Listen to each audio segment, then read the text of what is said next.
औज़ुबिल्लाहिमिनश्शैतानिर्रजीम बिस्मिल्लाहिर्रहमानिर्रहीम। Dear students, अस्सलामु अलैकुम। उम्मीद करता हूँ आप सब खैरियत से होंगे।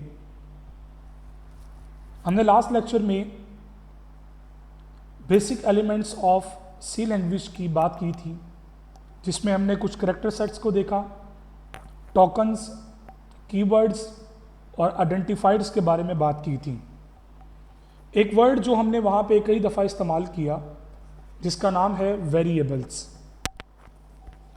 आज के इस लेक्चर में हम वेरिएबल के ऊपर बात करेंगे कि ये वेरिएबल क्या चीज़ होती है और प्रोग्रामिंग में इसका क्या रोल होता है। देखिए, वेरिएबल की जो उर्दू मतलब है, हमेशा पहले एक चीज़ याद रख लीजिए कि जब भी आप किसी कॉन्सेप्ट को सीखने की कोशिश करते हैं तो पहले आप उसके रियल वर्ड्स को सीख लिया करें। क्योंकि होता यह है कि मेजॉरिटी जो वर्ड्स हैं वो साइंटिस्ट जब डिज़ाइन करते हैं किसी कॉन्सेप्ट के लिए, जो टर्मिनोलॉजी का लफ्ज़ इस्तेमाल करते हैं, उसका ताल्लुक उस चीज़ की डेफिनेशन से रिलेटेड होता है। हाँ, उस सब्जेक्ट के अंदर उसकी मैथडोलॉजीज को चेंज किया जा सकता है, कोई बैकग्राउंड कॉन्सेप्ट उसके अंदर ऐड किया जा सकता है, लेकिन कभी भी उसका जो ओवरव्यू है वो रियल मीनिंग से हटके नहीं होता। कोशिश ये की जाती है कि वो उस रियल कॉन्सेप्ट के साथ मैच करता हो। अब कंप्यूटर टेक्नोलॉजी के अंदर बहुत सारे, बल्कि 95% जो वर्ड्स इस्तेमाल होते हैं वो रियल लाइफ से बिलोंग करते हैं। बहुत सारे ऐसे अल्फाज हैं जिनका उर्दू मतलब ही उस वर्ड की डेफिनेशन को डिफाइन कर रहे होते हैं। सो आज का हमारा जो पहला कॉन्सेप्ट है वो है वेरिएबल्स, कि वेरिएबल्स क्या चीज़ होती हैं। देखिए, वेरिएबल का जो उर्दू मतलब है वो होता है ऐसी चीज़ जो काबिल तब्दील हो। वेरिएबल जो तब्दील होने के काबिल हो। एबल का जो वर्ड होता है काबिलियत के लिए इस्तेमाल किया जाता है, जैसे कैपेबिलिटी, सलाहियत, वो तमाम काबिलियत जो आपकी अच्छाई में है या नेग्लिजेंसी में भी काउंट की जा सकती है। तो एबिलिटी बेसिकली आपकी पावर होती है, आपकी गुडविल होती है। एबिलिटी आपकी सलाहियत होती है, ठीक है। तो ऐसी चीज़ जो वेरी हो, वेरी का मतलब होता है चेंज होना, तो वेरिएबल ऐसी चीज़ जो काबिल तब्दील हो। तो प्रोग्रामिंग के अंदर एक चीज़ मैं आपको क्लियरली बता दूं, अगर आप लेक्चर्स को अच्छे तरीके से अंडरस्टैंड कर रहे हैं और इंपॉर्टेंट की पॉइंट्स को आप अपने पास नोट डाउन कर रहे हैं, तो ये चीज़ अपने माइंड में फिट कर लें कि चीज़ें आपके लिए बड़ी आसान होती जा रही हैं। कहीं पे कोई लेक्चर अगर आपने मिस कर दिया या किसी कॉन्सेप्ट को आपने फोकस नहीं किया तो शायद आगे चल के आपके लिए मुश्किलात भी आएँ। तो ये एक रिक्वेस्ट है आप तमाम स्टूडेंट से कि अपने कॉन्सेप्ट्स को लाजमी मिच्योर करके आगे जाया करें। हमारे पास होता क्या है, देखें, कंप्यूटर के अंदर जब आप काम करते हैं तो एक चीज़ पार्ट 1 में आप लोगों ने सीख ली होगी। अगर नहीं सीखी या आपको इस बारे में अभी तक नहीं पता था तो इस चीज़ को अपने माइंड में क्लियर कर लें। कोई भी चीज़ कंप्यूटर में स्टोर हुए बगैर प्रोसेस नहीं होती। कोई भी चीज़ आप कंप्यूटर में आप वॉइस एंटर करते हैं अपनी, तो वो वॉइस पहले किसी ना किसी लोकेशन पे स्टोर होती है और उसके बाद वो आगे प्रोसीड होती है। आप कीबोर्ड से कोई करैक्टर प्रेस करते हैं तो वो पहले स्टोर होता है फिर आगे प्रोसीड होता है। तो कोई चीज़ कंप्यूटर में विदाउट स्टोर हुए आगे प्रोसीड नहीं होती। ये मिसाल इसकी कुछ ऐसे ही है, जैसे मिसाल के तौर पर कि जी आप इंटरनेट कनेक्टेड नहीं है और आप किसी चैनल को देखना चाह रहे हैं और आप लाइव को वीडियो देखना चाह रहे हैं, दैट इज़ नॉट पॉसिबल। ये इसी तरह ही है जैसे आप किसी ऑफिस में जाते हैं अपने काम के लिए, लेकिन आप उस ऑफिस में दाखिल नहीं होते और आप ये ऑब्जर्व करते हैं मैं बाहर खड़ा होकर अपना काम कर लूँ, तो दैट इज़ नॉट पॉसिबल। तो आप जब उस ऑफिस में दाखिल होंगे तो इसका मतलब ये हुआ कि आपने वहाँ पे कोई जगह ऑक्यूपाई की है। आप कॉलेज में दाखिल हुए तो आप जहाँ पे खड़े हैं आपकी ज़मीन के ऊपर आपने कुछ जगह ली है। अब ये फिजिक्स या केमिस्ट्री के अंदर आपने इस तरह की साइंस पढ़ी होगी, हर वो चीज़ जो जगह घेरती है उसे माया कहते हैं। ठोस, माया, ये दो तरह की डिफरेंट टर्मिनोलॉजीज़ हैं। सॉलिड, ठीक है, चीज़ें जो होती हैं वो अपनी जगह लेती हैं। इसी तरह आपके पास कंप्यूटर के अंदर भी जब आप कोई काम करते हैं, कोई चीज़ आप कंप्यूटर को एज ए इनपुट देते हैं, तो ये आप फिक्स कर लें माइंड में कि वो विदाउट स्टोरेज आगे नहीं जाता। अब जब वो विदाउट स्टोरेज आगे नहीं जाएगा तो प्रोसीड भी नहीं हो सकता वो, तो जब तक वो स्टोर नहीं होगा, इसलिए हम कहते हैं कि ये स्टोर्ड प्रोग्राम मशीन्स हैं। आपको याद होगा, आपने पार्ट 1 में जॉन वॉन न्यूमन की थ्योरी को पढ़ा होगा, चैप्टर नंबर 5 में, कि जॉन वॉन न्यूमन की थ्योरी ये थी स्टोर्ड प्रोग्राम्स, कि आपके प्रोग्राम्स मेमोरी में स्टोर्ड होते हैं। हाँ, इस चीज के ऊपर आप डिफरेंशिएट कर सकते हैं कि वो स्टोरेज परमानेंट है या टेम्पररी है। अब जाहिर सी बात है, आप किसी के घर में मान जाते हैं, आप उसके सोफा पे बैठते हैं या चेयर पे बैठते हैं, तो you are occupying some space, आप कोई जगह मेमोरी में रिजर्व कर रहे हैं। बिल्कुल इसी तरह जब आप इनपुट मेमोरी में देते हैं तो आपकी मेमोरी, कंप्यूटर की जो मेमोरी है, बेसिकली वो आपकी चीजों को पहले आपकी इनपुट को स्टोर करता है ताकि उसके ऊपर प्रोसीडिंग की जा सके। जैसे कि मैंने एग्जांपल कोट किया, आप किसी के घर में मान जाते हैं, किसी के सोफा पे बैठे हैं, तो डेफिनेटली वो सोफा आपका परमानेंट मलकियत नहीं है, तो ये टेम्पोररी लोकेशन आपके लिए हो गई। हाँ, अगर आप किसी के घर 15 दिन के लिए रहने गए हैं तो 15 दिन के लिए आपकी स्टोरेज परमानेंट है। जो कमरा उन्होंने आपको एलोकेट किया, आप टूर करने किसी सिटी में जाते हैं, नॉर्दर्न एरियाज में जाते हैं, तो वहां पे आप होटल बुक करवाते हैं, आप 10 दिन के लिए होटल बुक करवा रहे हैं, तो इट्स मीन दैट कि आपने 10 दिन के लिए उस मेमोरी को परमानेंटली एलोकेट किया। 10 दिन के बाद जब आप चेकआउट करेंगे वहां से, तो इसका मतलब आप मेमोरी को फ्री करके जा रहे हैं ताकि दूसरे गेस्ट आके वहां पे रह सकें। सिमिलरली आपके कंप्यूटर के अंदर भी मेमोरी का कॉन्सेप्ट है, जो कि आपने इंटरमीडिएट पार्ट 1 में अच्छे तरीके से कवर किया होगा। तो वो मेमोरी दो तरह की है, एक परमानेंट मेमोरी है और एक सेकेंडरी मेमोरी जिसे कहते हैं, और एक मेमोरी आपकी प्राइमरी है जिसे टेम्पोररी मेमोरी भी कहते हैं। अब इन दोनों के अंदर फर्क आपको अच्छे तरीके से पता है कि जब हमने डाटा को लेटर यूज इस्तेमाल करना होता है, फॉर आफ्टर सम टाइम उसको इस्तेमाल करना है, तो उसके लिए फिर हम उसको परमानेंट स्टोरेज में लेके आते हैं, या हार्ड डिस्क में स्टोर कर लेंगे, या फ्लॉपी डिस्क पे स्टोर करेंगे, कंपैक्ट डिस्क है, पेन ड्राइव है। There are a lot of methods to store permanently data into your computer. अपने कंप्यूटर में डाटा को परमानेंटली स्टोर करने के लिए आपके पास सेकेंडरी स्टोरेज डिवाइस अवेलेबल है, और यह भी याद रखें कि हर चीज को परमानेंटली स्टोर नहीं किया जाता। आप ऑनलाइन गेम खेल रहे हैं तो आप उस ऑनलाइन गेम को अपने कंप्यूटर पे डाउनलोड जरूर करते हैं, बट इट डजंट मीन कि आपने परमानेंटली उसको स्टोर किया। जो ऑनलाइन गेम्स है, मैं ऑनलाइन गेम्स की बात कर रहा हूं, मैं ऑफलाइन मूड की बात नहीं कर रहा, मैं ऑनलाइन मूड की बात कर रहा हूं। जैसे कि बड़ी फेमस है गेम लूडो, स्टार लूडो, आप अपने मोबाइल में खेलते होंगे, तो ये मोबाइल इंटरनेट के बगैर ये गेम नहीं चलती। तो ये इंटरनेट के बगैर नहीं चलती, इसका मतलब कुछ हिस्सा इस गेम का परमानेंटली आपके मोबाइल पे स्टोर है और कुछ हिस्सा टेम्पोररी स्टोर होता है जब आप इंटरनेट से कनेक्टेड होते हैं, तब आप गेम प्ले करते हैं। इसी तरह जब आप प्रोग्रामिंग के अंदर प्रोग्राम लिखना शुरू करेंगे, या प्रोग्राम लिखना शुरू करते हैं, प्रोग्राम लिखने की कोशिश करते हैं, तो उस वक्त भी आपको अपनी इनपुट्स और अपने आउटपुट्स को कहीं ना कहीं स्टोर करवाना है।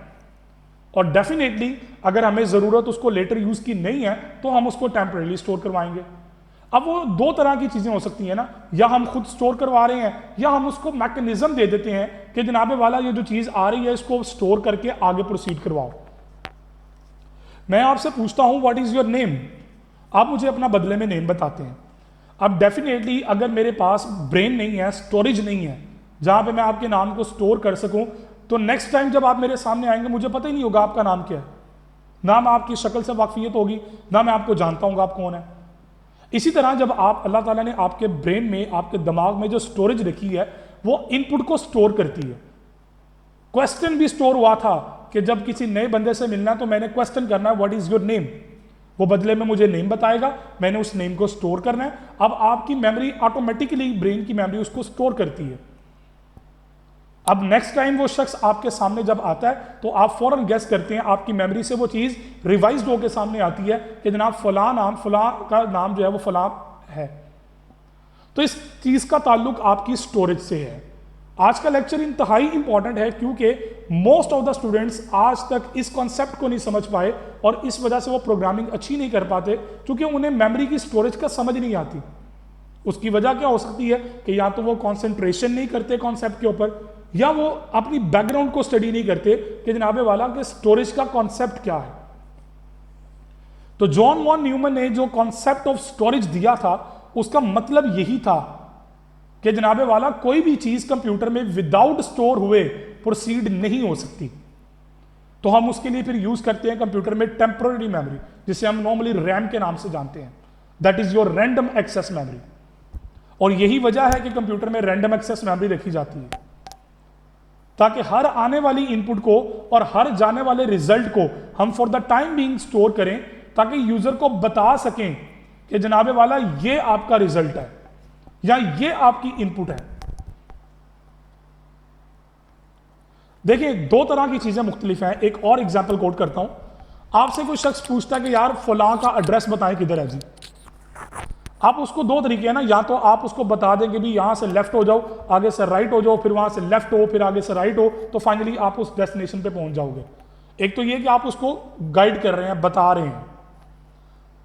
अब अगर तो आप हार्डवेयर को फुली कंट्रोल कर सकते हैं तो ठीक है, फिर आप मेमोरी को निकाल दें बाहर और आप फिर हर कंपोनेंट को खुद बताएं कि जनाब जो कीबोर्ड से ए आ रहा है वो तार के थ्रू इनपुट कैसे होनी है, और जब मशीन में वो पोर्ट की मदद से इन हो जाएगा तो जनाबे वाला आगे आईओ कंट्रोलर के पास कैसे रिसीव होना है, फिर आप आईओ कंट्रोलर को खुद बताएं। अब जब आईओ कंट्रोलर को खुद बता रहे हैं तो ठीक है, फिर आप उसको प्रोसीजर सीपीयू के पास भी लेके जाएं। अब इसकी एक और थर्ड एग्जांपल जो बड़ी अच्छी मैं कोट करने लगा हूं। आपको काम करने के लिए डेफिनेटली स्पेस रिक्वायर्ड होती है। आप स्टडी टेबल पे बैठे हैं, जहां पे आप वीडियो सुन रहे हैं या आप मोबाइल पे देख रहे हैं, तो डेफिनेटली आप किसी जगह पे बैठ के काम कर रहे हैं या खड़े होकर काम कर रहे हैं, तो आपने वो चीज ऑक्यूपाई की है। आप अगर कॉपी आपके पास है और आप की पॉइंट्स नोट डाउन कर रहे हैं, तो वो कॉपी जहां पड़ी है डेफिनेटली उसने भी कोई मेमोरी स्पेस यूज की है। अब मे भी पॉसिबल कि वो परमानेंट स्टोरेज है या टेम्परेरी है। तो जब तक आपको इस कॉन्सेप्ट की समझ नहीं आएगी, आपको वेरिएबल का कॉन्सेप्ट कभी जिंदगी समझ आ ही नहीं सकता। तो वेरिएबल का जो बेसिकली ताल्लुक है वो क्या है, मेमोरी से रिलेटेड है। आपने कोई भी चीज जो इनपुट के तौर पे कंप्यूटर में देनी है ना, ये चीज माइंड में फिक्स कर लें कि वो स्टोर कहीं ना कहीं होती है। अब वो मेमोरी में स्टोर हो रही है। इसी तरह जब सीपीयू मेमोरी से डाटा फेच करता है, आपने सीपीयू का एग्जीक्यूशन साइकिल पढ़ा होगा पार्ट 1 में चैप्टर 4 के अंदर, तो उसमें आपने देखा था कि जनाब वो जो सीपीयू फेच करता है मेमोरी से इंस्ट्रक्शंस को, तो जनाबे वाला वो अपने पास कैशे मेमोरी में स्टोर कर रहा है ताकि उसको प्रोसीड कर सके, ताकि उसके ऊपर वर्किंग कर सके। तो जहां पे बात आ गई सीपीयू की, तो सीपीयू की उसके पास अपनी भी एक स्पेस है।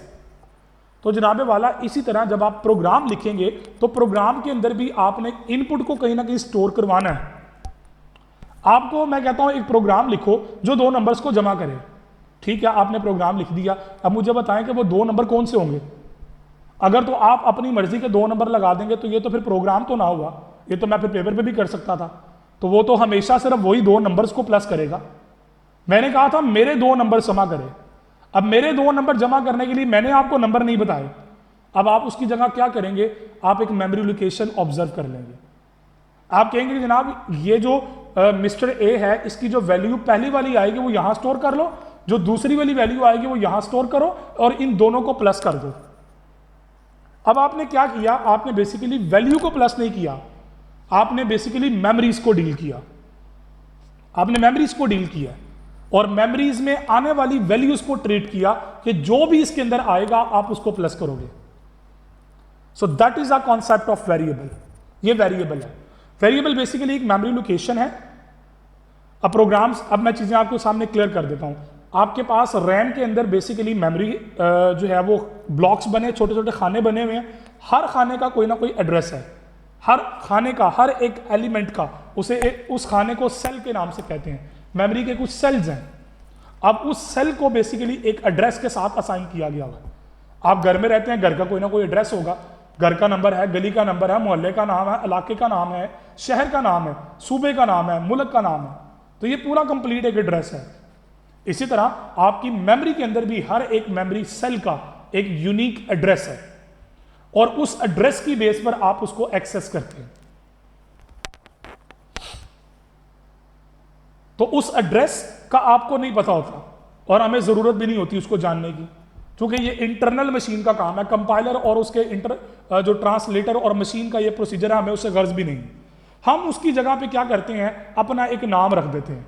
मिसाल के तौर पर जी आपके घर का नंबर है जी फॉर एग्जांपल 418, हाउस नंबर 418।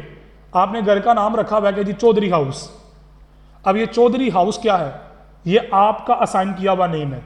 मोहल्ले में जनाब किसी को पूछना होना चौधरी हाउस किधर है, तो हर बंदे को पता होगा जनाब फलां जगह पे चौधरी हाउस है। अब नंबर याद रखने की जरूरत नहीं पड़ी, क्यों कि जनाब हमने डायरेक्ट नाम को टारगेट किया। तो दो तरह के नाम हैं, एक नाम जो कंपाइलर के लिए है वो एड्रेस होगा, दूसरा नाम जो प्रोग्राम में यूजर अपने लिए बनाएगा। चौधरी हाउस अब देखें ना, सरकारी खातों में तो रजिस्टर्ड शायद ना हो, सरकारी खातों में तो जनाब उसके घर का नंबर 418 ही है, लेकिन मोहल्ले में जनाब वो चौधरी हाउस के नाम से मशहूर है। वो क्यों मशहूर है कि जनाब उसने जो नाम असाइन किया तो प्रोग्रामर ने अपने प्रोग्राम के अंदर जो नाम रखा वो बेसिकली उसका क्या है, वो वेरिएबल नेम है, वेरिएबल चेंजेबल है। कल कलाम को चौधरी साहब ने घर बेच के किसी और सोसाइटी में चले गए, वहां जाके उन्होंने जनाब घर का नाम रख दिया चौधरी हाउस, बिस्मिल्लाह हाउस, बट मंजिल, तो इस तरह डिफरेंट नाम उसने असाइन कर दिए। So these names are variable names. A variable represent a location in the computer's memory. Basically variable क्या करता है, कंप्यूटर की एक मेमोरी की लोकेशन को पॉइंट करता है। भाई देखो ना, घरों के एड्रेसेस याद करना बड़ा मुश्किल है, तो हमने क्या कर दिया, मेमोरी के इतने सारे सेल हैं, इतने सारे सेल्स के एड्रेस कौन याद करे। अगर ये याद ही करने थे हमने, तो फिर हम लो लेवल लैंग्वेज में काम क्यों नहीं कर लेते। तो इसी चीज से हमने जान छुड़ाई है। तो फायदा क्या हमें मिला, अगर हम फिर नंबरों पे रहेंगे, एड्रेसेस पे काम करेंगे, तो फिर हमें हाई लेवल पे जाने का फायदा क्या होगा। तो जनाबे वाला हाई लेवल लैंग्वेजेस आपको ये बेनिफिट देती है कि आप जनाब उन लोकेशंस के ऊपर अपने नाम असाइन कर दें। तो वो जो नाम आप असाइन करेंगे उन्हें कहेंगे variables. These represent our location in the computer memory. और ये मेमोरी हम किसकी बात कर रहे हैं, ये रैम की बात कर रहे हैं। It is use to store programs input data and its result during the execution program. अब दो काम ये करेगा, एक तो आने वाली तमाम इनपुट को स्टोर करेगा और दूसरा ये हासिल होने वाले रिजल्ट्स को भी स्टोर करेगा जो एग्जीक्यूशन के दौरान आएंगे। आपने दो नंबर्स को जमा किया, अब उसको मैंने आगे चल के यूज करना है।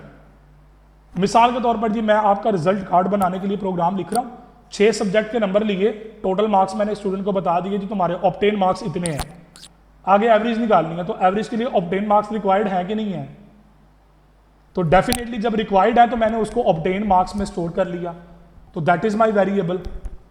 परसेंटेज निकालने के लिए क्या करते हैं, obtain marks divided by total marks multiply by 100। तो फार्मूलेशन यूज करके जो रिजल्ट आया वो कहां जाना है, वो परसेंटेज में जाएगा। तो परसेंटेज बेसिकली एक वेरिएबल नेम है। आपने रिजल्ट के नाम से ले लिया, आपने आउटपुट के नाम से ले लिया, तो जो आप नाम रख रहे हैं तो बेसिकली वो आपके रिजल्ट को असाइन कर रहा है ना। तो बेसिकली हम अपने प्रोग्राम में अपनी तमाम इनपुट्स और आउटपुट्स के लिए हम जो यूज करते हैं मेमोरी लोकेशंस, उन्हें हम कहते हैं वेरिएबल्स। आप रिजल्ट को स्टोर नहीं करते, ना करें कोई फर्क नहीं पड़ता, लेकिन आप उस रिजल्ट को आगे चल के यूज नहीं कर सकते। अगर आपने उस रिजल्ट को आगे चल के यूज करना है तो उसके लिए जरूरी है कि आपको वेरिएबल बनाना पड़ेगा।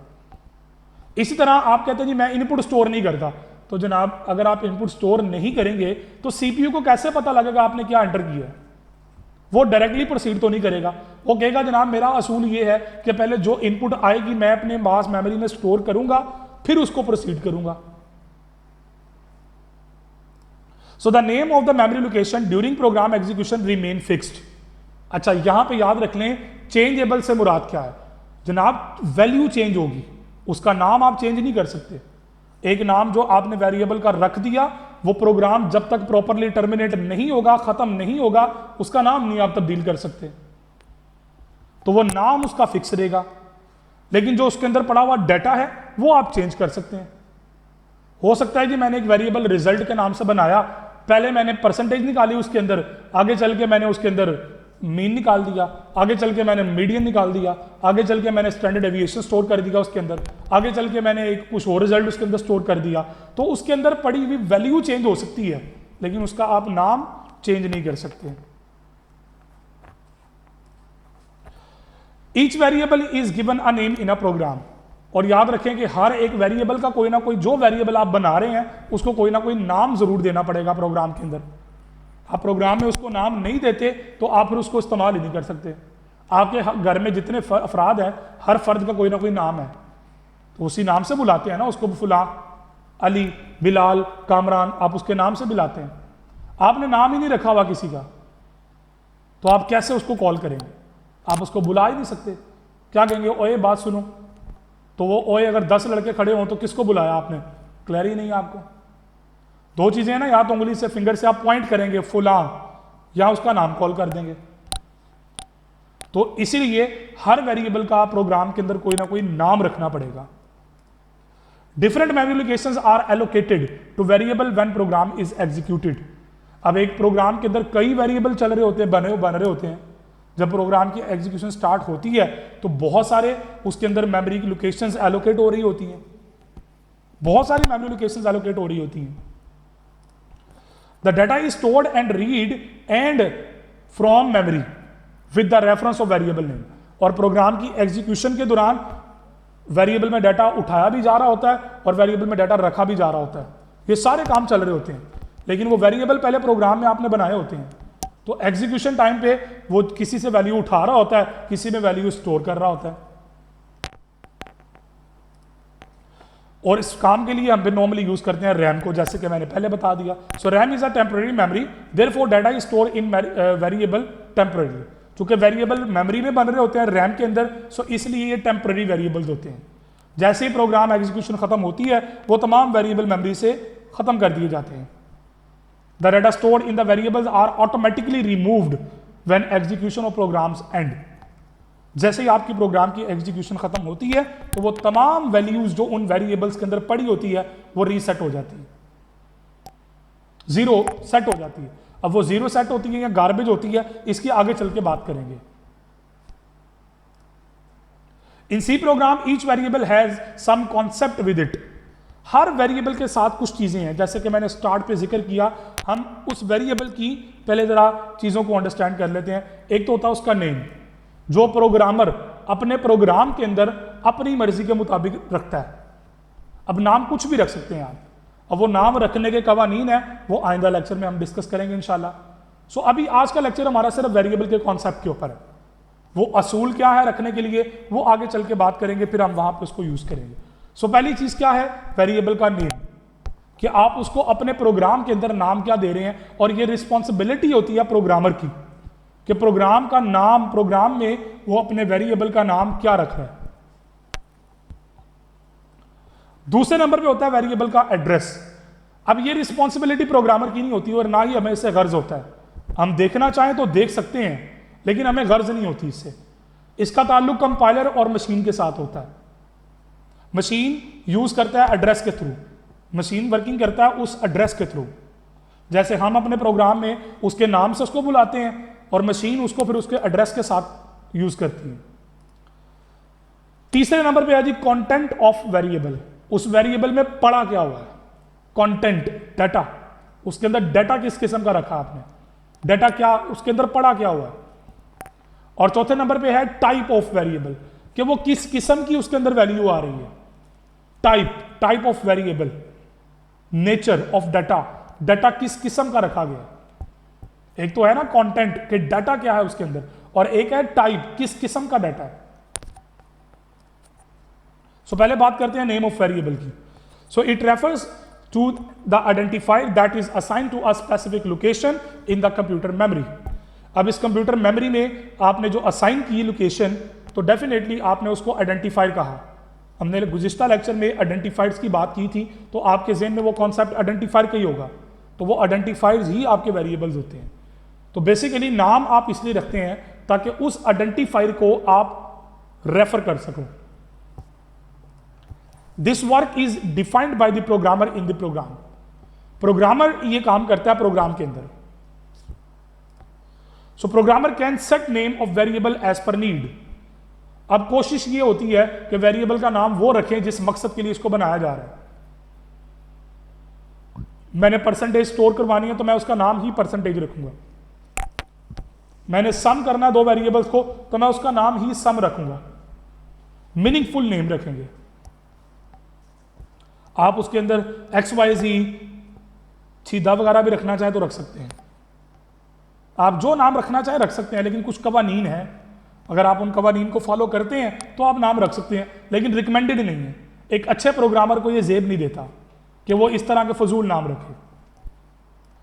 So name of variables used in only source program. और वेरिएबल के जो नेम होते हैं इनका ताल्लुक सिर्फ सोर्स प्रोग्राम की हद तक होता है। कंपाइलर इन चीज़ों को नहीं देखता, कंपाइलर सिर्फ रेफर करता कि हाँ ये जनाब सम के नाम से वेरिएबल है, अब इस सम का मेमोरी एड्रेस क्या है, वो आगे मेमोरी को वो पास करेगा। अब दूसरे नंबर पे आ गया उसका एड्रेस, वेरिएबल का address. It refers to the memory location assign to variable, कि उस वेरिएबल को आपने कौन सी वाली मेमोरी लोकेशन दी है, उस मेमोरी लोकेशन का अपना एक नंबर है, वो नंबर क्या आपने दी है।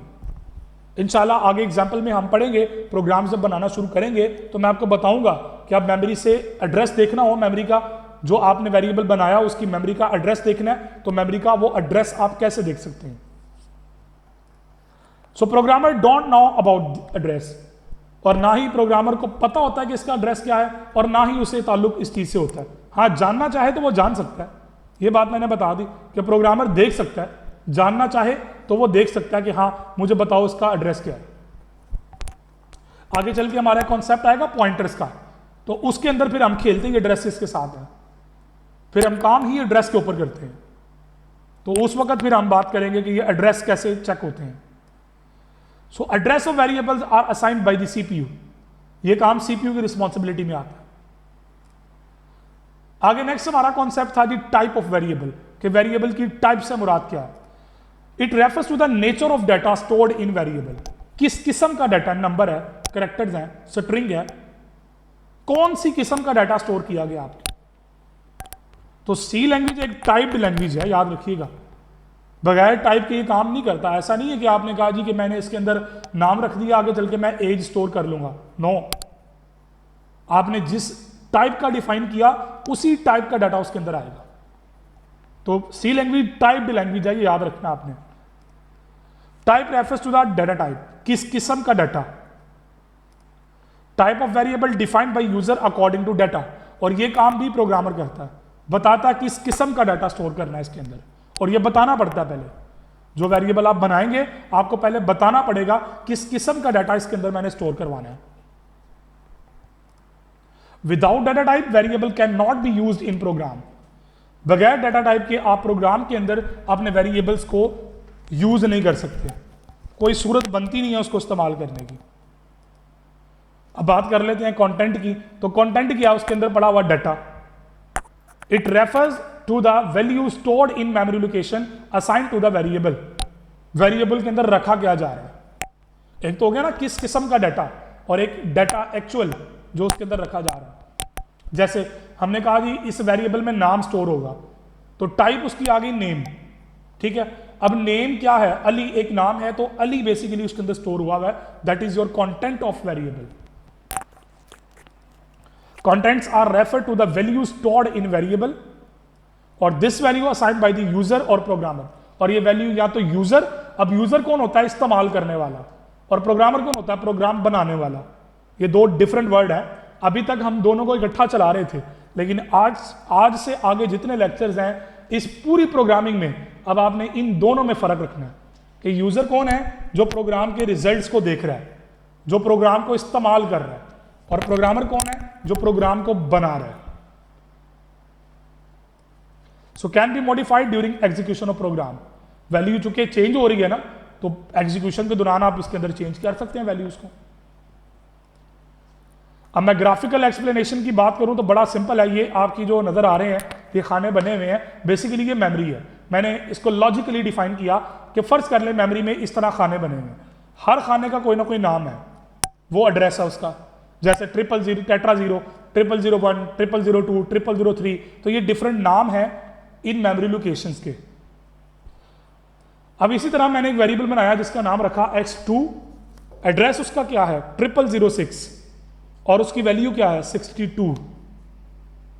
अब ये इसके कंटेंट है, जैसे 0006 ये उसका एड्रेस है, x2 उसका नेम है, 62 ये उसकी वैल्यू है, कंटेंट है जो उसके अंदर पड़ा हुआ है।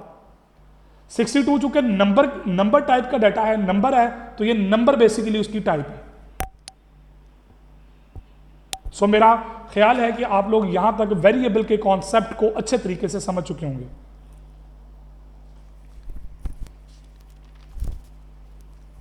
सो अब हम बात कर लेते हैं कि वेरिएबल बनाते कैसे हैं। आपने प्रोग्राम के अंदर अगर वेरिएबल बनाना है तो बनाने का तरीका कार क्या है। Specifying the variable name and their data type in the program is called declaration of variable. अपने प्रोग्राम के अंदर किसी भी वेरिएबल को आपने बनाना है तो दो चीजें आपने बतानी है, एक उसका नाम और एक उसकी डेटा टाइप। अगर आप उसका नेम और उसकी डेटा टाइप बता देंगे तो ये क्या कहलाएगा, डिक्लेरेशन ऑफ वेरिएबल। इसे कहते हैं डिक्लेरेशन, डिक्लेयर करना, बयान करना। So that is called declaration.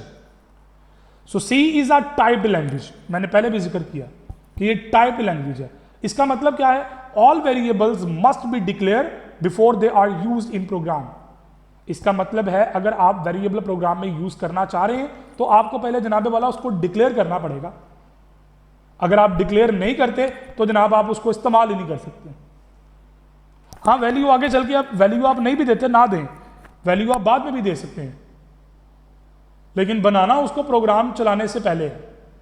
Programme बनाने के दौरान आपको वेरिएबल बनाना पड़ता है। The C compiler will give an error if an undeclared variable is used. आप अपने प्रोग्राम में कोई ऐसा वेरिएबल यूज कर लेते हैं जिसको आपने डिक्लेयर ही नहीं किया, तो होगा क्या, कंपाइलर आपको कहेगा जनाबे वाला ऐसे नहीं चलेगी बात, आगे नहीं मैं आपको जाने दूंगा जब तक आप इसको डिक्लेयर नहीं करते। तो कंपाइलर आपको एरर देगा। So variable can be declared anywhere in the program before their use. आप प्रोग्राम में कहीं भी इसको बना सकते हैं, लेकिन इस्तेमाल करने से पहले। ऐसे नहीं है कि आप इस्तेमाल करने के बाद उसको डिक्लेयर करें। सो डिक्लेयर आप पूरे प्रोग्राम में जहां चाहें कर सकते हैं, लेकिन इस्तेमाल करने से पहले। इसका जो तरीकाकार है, सिंटैक्स है इसको डिक्लेयर करने का, वो क्या है, ये डाटा टाइप है। पहले आप उसकी टाइप बताएंगे किस किस्म का वेरिएबल है, स्पेस देने के बाद आप वेरिएबल का नाम रखेंगे जो भी आपने नाम सेट करना है, और उसके एंड पे सेमीकोलन लगाना मत भूलिएगा, क्योंकि सी लैंग्वेज की हर स्टेटमेंट सेमीकोलन के साथ एंड होती है। सो ये उसका जनरल सिंटैक्स है इसको डिक्लेयर करने का। एग्जांपल्स मैं कोड कर देता हूं कुछ, जैसे declare a variable some of integer data type, तो आपने इंट सम ये लिख दिया। आपने एक ऐसा वेरिएबल डिक्लेयर करना है जो इंटीजर टाइप का हो और उसका नाम सम हो, तो आपने लिखा इंट, ये उसकी टाइप है इंटीजर। प्रोग्राम सी लैंग्वेज के अंदर इंटीजर की जगह हम शॉर्ट फॉर्म यूज करते हैं INT, जिसे इंट कहते हैं। तो इंट ये टाइप आ गई, स्पेस उसके बाद नेम सम आ गया। इसी तरह declare variable ABC of integer type, तो इंटीजर टाइप किया int A, int B, int C, तीन वेरिएबल बना दिए। आप इन तीनों को इकट्ठा एक साथ भी बना सकते हैं कॉमे के साथ सेपरेट करके, क्योंकि तीनों की टाइप एक है। अगर टाइप तीनों की मुख्तलिफ होती तो फिर तीनों अलग ही बनने थे, तीनों अलग अलग लाइंस में बनने थे। क्योंकि तीनों की टाइप सेम है तो इसलिए तीनों को इकट्ठा एक ही जगह पे बना दिया। इसका मतलब भी वही है और इसका मतलब भी वही है। ये एक ही लाइन में तीन variable A, B, C semicolon, ये एक ही लाइन में तीन वेरिएबल बना रहा है और ये तीन डिफरेंट लाइन में वेरिएबल तीन बना रहा है। इन दोनों सूरतों के अंदर बनेंगे मेमोरी में तीन वेरिएबल और तीनों इंटीजर टाइप के होंगे। लेकिन ये रूल याद रखिएगा, अगर ये तीनों सेम हो तो फिर, अगर ये तीनों डिफरेंट है तो फिर जनाब डिफरेंट। अब ये देखें फ्लोट टाइप के तीन वेरिएबल बनाए हैं XYZ, तो आपने XYZ तीन अलग बना दिए, या तीनों इकट्ठे, क्योंकि एक ही टाइप थी तो तीनों को एक ही जगह पे कॉमे के साथ सेपरेट करके बना दिया। अब यहां पे कुछ इंपॉर्टेंट नोट्स आपने नोट रखे हैं, ये बड़ी इंपॉर्टेंट बातें हैं जो मैं बताने लगा हूं। आप ये समझ लो कि ये खुलासा है इस पूरी गुफ्तगू का, इस पूरे लेक्चर का ये समझ लो कि निचोड़ है। Separate declaration statement are use to declare variable of different data type. मुख्तलिफ इकसाम के डाटा को आप हर एक को अलग टाइप के साथ अलग लाइन में डिफाइन करेंगे। All variable declared in one part of program must have unique names, otherwise compiler will give an error. जो नाम एक दफा रख दिया वो दोबारा इस्तेमाल नहीं होगा, चाहे वो किसी और किस्म का क्यों ना हो। नहीं रख सकते आप नाम। एक नाम जो प्रोग्राम में इस्तेमाल हो गया वो दोबारा नहीं कर सकते। इस हवाले से एक छोटा सा कॉन्सेप्ट है लोकल वेरिएबल और ग्लोबल वेरिएबल। वो आगे चल के चैप्टर नंबर 3 या 4 में चल के जब हमारी बात आएगी ना ग्लोबल और लोकल वेरिएबल की, तो फिर हम वहां पे इसको करेंगे, अभी मुनासिब नहीं है इसका जिक्र करना यहाँ पे, आप खां कंफ्यूज हो जाओगे। तो अभी आप यहाँ पे रूल ये याद रखें कि आपने जो नाम एक बार प्रोग्राम में रख दिया वो चेंजेबल नहीं, सॉरी वो नाम दोबारा इस्तेमाल होने के काबिल नहीं, रीयूज होने के काबिल नहीं। कोई भी नाम आपने रख दिया, खा वो इंटीजर टाइप का था, आगे चल के फ्लोट टाइप का बनाना चाह रहे हैं, तो कंपाइलर आपको इस चीज की इजाजत नहीं देगा।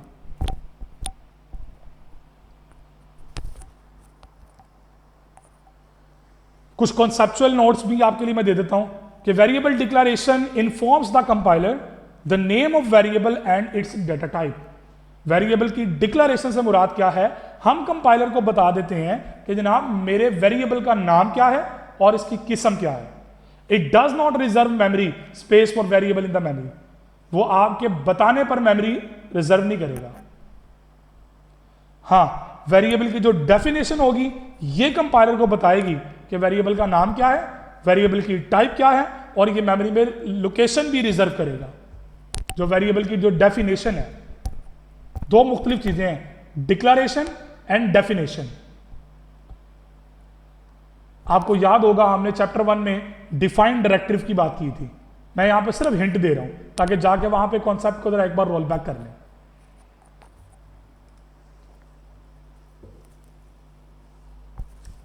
फाइनली हम लेक्चर को समराइज करते हैं कि आज के लेक्चर में हमने क्या सीखा।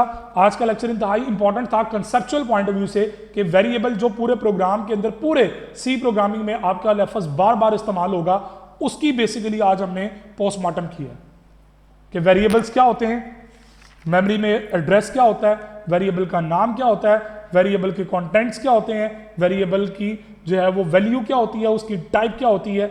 हमने आज पूरे लेक्चर में डिटेल से इन चीजों को सीखा। वेरिएबल्स को देखा, वेरिएबल के नेम्स को देखा, एड्रेस क्या होते हैं, कंटेंट्स क्या होते हैं, डेटा टाइप क्या होती है वेरिएबल की, और फिर हमने वेरिएबल की डिक्लेरेशन को भी रूल देखा, वेरिएबल की डिक्लेरेशन का रूल क्या है।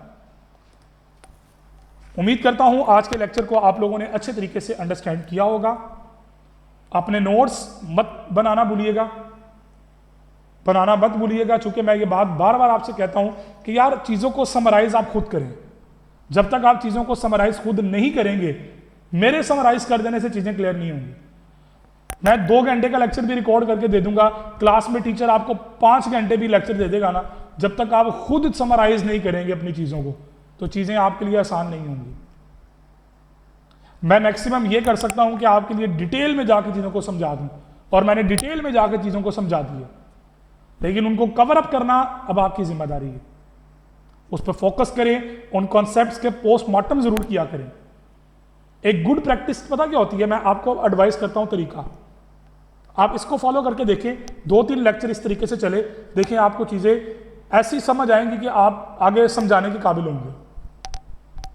लेक्चर को गौर से सुने, सुनने के बाद आप जो की पॉइंट्स होते हैं ना ड्यूरिंग लेक्चर लिसनिंग, उस दौरान आप वो पॉइंट नोट करते जाएं। लेक्चर जब खत्म होता है फिर उन पॉइंट्स को अपने माइंड में 1 बाय 1 स्केच करें। अच्छा ये क्या चीज थी, अच्छा उसका मतलब क्या था, अच्छा सर ने ये बात बताई, इसका मतलब क्या है, फलां बात बताई थी, वो क्यों बताई थी, फलां कॉन्सेप्ट दिया, इसका मतलब क्या था, मकसद क्या था, क्यों हम ये पढ़ रहे हैं। तो इस तरह इनको 5-10 मिनट उस लेक्चर के ऊपर लगाएं। उसके बाद आपको जो चीजें क्लियर हुई हैं उसको नीट फॉर्म में अपने नोट्स की फॉर्म में बना लें जनाब, ये तरीका इस्तेमाल करके देखें, कभी ऐसा नहीं होगा कि आपको कॉन्सेप्ट समझना है। ना सिर्फ ये होगा कॉन्सेप्ट समझ आएंगे, बल्कि जनाब जिंदगी में कभी कॉन्सेप्ट भूलेंगे नहीं आप इंशाल्लाह। उसके लिए रिक्वायरमेंट एक और भी है कि आपकी नीयत साफ होनी चाहिए, आपका फोकस होना चाहिए कि मैं कर क्या रहा हूं और क्यों कर रहा हूं। ये लास्ट लेक्चर में मैंने बात की थी कि सिर्फ पास होने के लिए नहीं पढ़ना, चीजों को सीखना है, समझना है। और वो स्टूडेंट जिन्होंने आगे ग्रेजुएशन में प्रोग्रामिंग को ही आगे लेके चलना है, उनके लिए तो जनाब ये हीरे जोहरात हैं, उनके लिए ये सोने की प्लेटें हैं, सोने की चम्मच है। अगर वो इसको समझे तो ये बैकग्राउंड स्टूडेंट की बनी हो ना, तो आगे जोन सी मर्जी लैंग्वेज में काम करना पड़ जाए, वो बड़ा क्विकली करता है कि हाँ यार मुझे बैकग्राउंड का पता है कि वेरिएबल क्या होते हैं, मेमोरी लोकेशंस कैसे बनाई जाती हैं, रूल्स एंड रेगुलेशंस क्या होते हैं, वो सारी चीज़ों को जानता होगा। सिर्फ क्या होगा कि उस नई लैंग्वेज के कॉन्सेप्ट को सीखना है कि उस लैंग्वेज में वेरिएबल डिक्लेयर कैसे करना है, उस वेरिएबल के टोकन्स क्या हैं, उस वेरिएबल के आइडेंटिफाइड्स क्या हैं, उस वेरिएबल के रूल्स क्या हैं काम करने के, उस लैंग्वेज में काम करने के कवानीन क्या है, वो उनको देखेगा और जनाब आगे अपना उस लैंग्वेज में दिनों के अंदर वो लैंग्वेज सीख जाएगा। अपना बहुत सारा ख्याल रखिएगा, दुआओं में याद रखिएगा। अगले लेक्चर तक के लिए इजाज़त दीजिए। इंशाल्लाह अगले लेक्चर में नए टॉपिक के साथ फिर मिलेंगे, तब तक के लिए इजाज़त दीजिए। अल्लाह हाफिज़।